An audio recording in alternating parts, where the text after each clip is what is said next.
Hello friends, in the last few videos we discussed the period from 300 BC to 300 AD, which is called the Sangam age. We saw that during this period there used to be three kingdoms in the far south: Cheras, Cholas and Pandyas, and at this time Satavahanas were ruling in the Deccan area.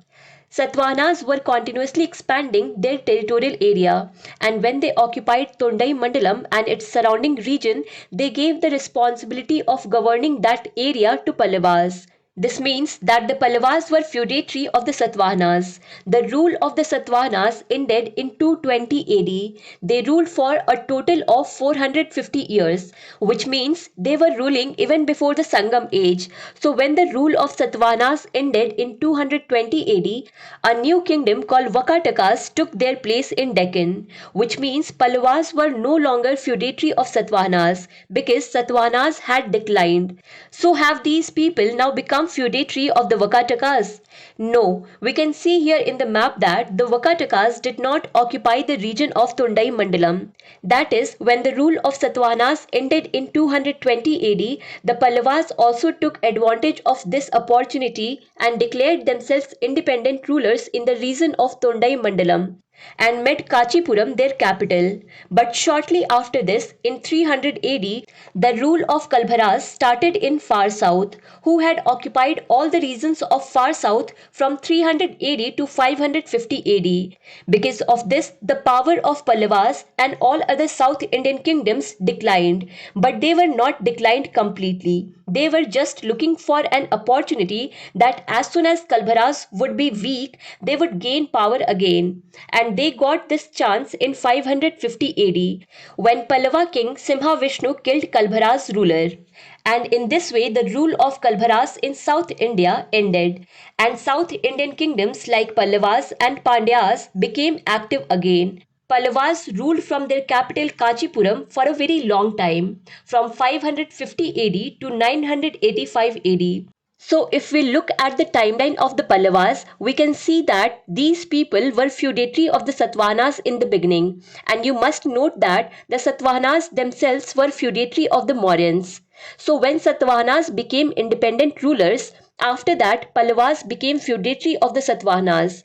And in 220 AD, when Pallavas established their independent rule, the period after that can be divided into three parts. That is because in between South India was occupied by Kalbharas. So the period from 250 AD to 350 AD is seen as the first phase of the Pallava rule. The second period is from 350 AD to 550 AD, and the period after that, that is from 550 AD to 985 AD. In these three periods, we can see a transition of Pallava rulers. The rulers of the first period issued their charters in Prakrit language. The second line of rulers issued their charters in Sanskrit language. And the third line of rulers issued their charters in two languages, Sanskrit and Tamil. Now let's talk about their rulers. The first line of Pallava rulers who had established independent rule before the beginning of the Kalbharas, their names are Shiv Skand Varman and Vijay Skand Varman. After this, during the rule of Kalbharas, Vishnu Gopa was an important ruler in the second line of rulers of the Pallava dynasty. We also get details related to Vishnu Gopa from the Allahabad pillar inscription. This pillar was originally erected by Ashoka. But later on, Samudragupta's court poet Harisen had also got some details inscribed. In these inscriptions, details of Samudragupta's Dakshinapath expedition are found. And here it is told that Samudragupta had defeated Pallavas in his Dakshinapath expedition, and Vishnu Gopa was the Pallava ruler who was defeated by Samudragupta, who was the second line of ruler of the Pallava dynasty. So that was about Vishnu Gopa. After this, the first ruler of the third line of the rulers of the Pallava dynasty was Simha Vishnu, who ended the Kalbhara dynasty in 550 AD. That is, he destroyed the Kalbhara dynasty in the far south. And because after the end of Kalbhara dynasty, other kingdoms of far south also tried to establish an independent rule. And that's why Pallavas had to defeat Cholas. And after defeating Cholas, Pallavas extended their territory till Kaveri river. Now the question here is whether Pallavas did not get to see any kind of resistance from Vakataka dynasty. So the answer is no, because the Vakataka dynasty declined in 543 AD, and after that a new dynasty started in Deccan named Chalukyas. Their capital was in Badami, which is called Vatapi, and that is why they are also called Chalukyas of Badami or Chalukyas of Vatapi. They were ruling in the entire Deccan area, and in order to rule such a large area, he gave the responsibility of governing the eastern area to his cousins, who later established an independent kingdom. And this kingdom was called the Chalukyas of Vengi because they made their capital in Vengi. Now the point to be noted here is that the rule of Chalukyas of Badami ended in 755 AD. That is, they ruled almost for 210 years. And in these 210 years, they did not allow Pallavas to breathe peacefully. Throughout this period, there were constant conflicts between Pallavas and Chalukyas. Let us understand these conflicts. But before understanding these conflicts, we should know about the important rulers of Pallavas and Chalukyas. First of all, we will talk about the rulers of Pallavas. So the main rulers of Pallavas are Simhavishnu, who ruled from 550 AD to 600 AD. After that, Mahendravarman I ruled from 600 AD to 630 AD. Narsimhavarman I ruled from 630 AD to 668 AD. Parameshwar Varman I ruled from 668 AD to 695 AD. After that, Narsimha Varman II ruled from 695 AD to 728 AD, and after that came Nandi Varman II. And if we talk about the important rulers of Chalukyas, then here we can see the names of four important rulers. The first is Pulakesin I, who ruled from 543 AD to 567 AD. After that, Pulakesin II, who ruled from 608 AD to 642 AD, followed by Vikramaditya, who ruled from 655 AD to 680 AD. And the last Chalukyan king was Kirtivarman II, who ruled from 746 AD to 755 AD.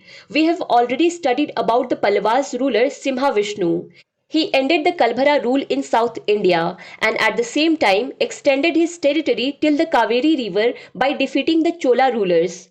After him, the next Pallava ruler was Mahendravarman I, who was a multi-talented ruler. He was an artist, because of which he took the title of Chitrakar Puli. He was also a writer. He had written a Sanskrit play named Matvilas Prahasna, and at the same time, he was also an expert musician. He had also inscribed a musical inscription named Kudumiyan Malai inscription. It was a musical inscription in which musical notes of seven classical ragas were given.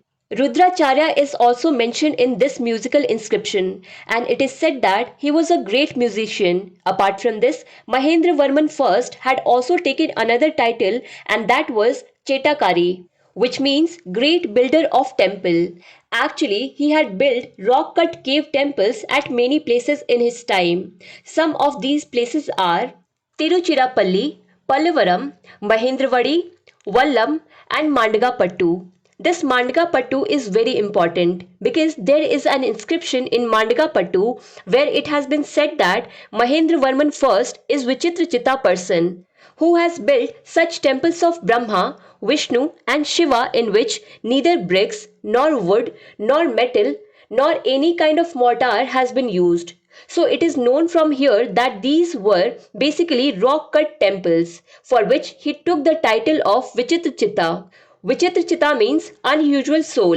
The next ruler after Mahendravarman I was Narsimhavarman I. Narsimhavarman I is also known as Mamalla, which means the great wrestler. He also established a new city named Mamallapuram, which is also known as Mahabalipuram today, where he built monolithic Rath temples. So that was about Narsimhavarman I. Now we will move directly to Narsimhavarman II. Narsimhavarman II was the patron of art and literature. He got two temples constructed during his rule. First, Shore Temple in Mamallapuram, and second, Kailashnath Temple in Kanchipuram. And as we said, he was a great patron of art and literature. He used to give places to talented people in his court. And it is believed that Sanskrit scholar Dandin was also patronized by him. Apart from this, he has also sent his embassies to China, and during his rule, he had got good relations with China, and maritime trade was growing very fast. Narsimha Varman II also had many titles such as Shankar Bhakt, Vaidya Vidyadhar, and Agnipriya. So that was about Pallava rulers. Now, if we talk about Chalukyas, then the founder of Chalukya dynasty was Pulakesin first, and the most important ruler of Chalukyas was Pulakesin II, during whose rule the Harshvardhana tried to conquer Deccan. Pulakesin II was attacked, but in this battle, Pulakesin defeated Harsha, and thus Harsha's dream of conquering the southern part of India remained a dream. Narmada was considered as the boundary between Harsha and Chalukyas. That means now Harshvardhana could not move ahead of Narmada river in the south. It was a big victory for Pulakesin too. It shows how powerful ruler he must have been. Now in this confidence, Pulakesin too attacked Pallava ruler Mahendravarman as well. Mahendravarman first was a musician and artist kind of person. He was not ready for this kind of attack, and that is why Pulakesin II won here too. It is told in Pulalur inscription that Pulakesin II had captured the northern part of Pallava kingdom. After this, Pulakesin II has defeated many more South Indian kings, and these details are mentioned in the Aihole inscription. Here he got it written on the stones that I have come after defeating Harshvardhana, Pallavas, Kadambas of Banvasi, and Gangas of Mysore. Discussions of Pulakesin too were now spread everywhere. Hashtag Pulakesin too was trending everywhere. In such a situation, Chinese traveler Hyun Shang, who was a famous vlogger of that time, was still making vlogs in the territorial area of Harsha. He also felt that he should go and see who is this man who is trending so much. So during the rule of Pulakesin too, Hyun Shang had now come to cover the Deccan region. But on the other side, Pallava ruler Narasimha Varman I, who was called Mamalla, means the great wrestler. He had broken bones of many wrestlers in his area while practicing to avenge his father's defeat. And now it was the turn of Pulakesin II.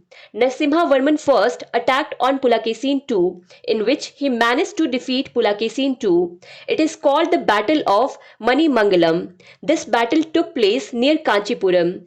Pulakesin II had a humiliating defeat in this battle, and the Pallava ruler Narasimha Varman I was able to capture the Chalukya capital Vatapi. Hence Narasimha Varman took the title of Vatapi Konda, that is, conqueror of Vatapi. Generally, after winning the war, the rulers were in a hurry to do two things. Firstly, what title he should take, and secondly, where should it be written that the victory is his. Narasimha Varman had taken the title of Vatapi Konda, but now he was thinking where to get this thing written because everyone was getting it inscribed on the rock. He thought of trying something new. He got the details of his victory written on Kuram copper plates.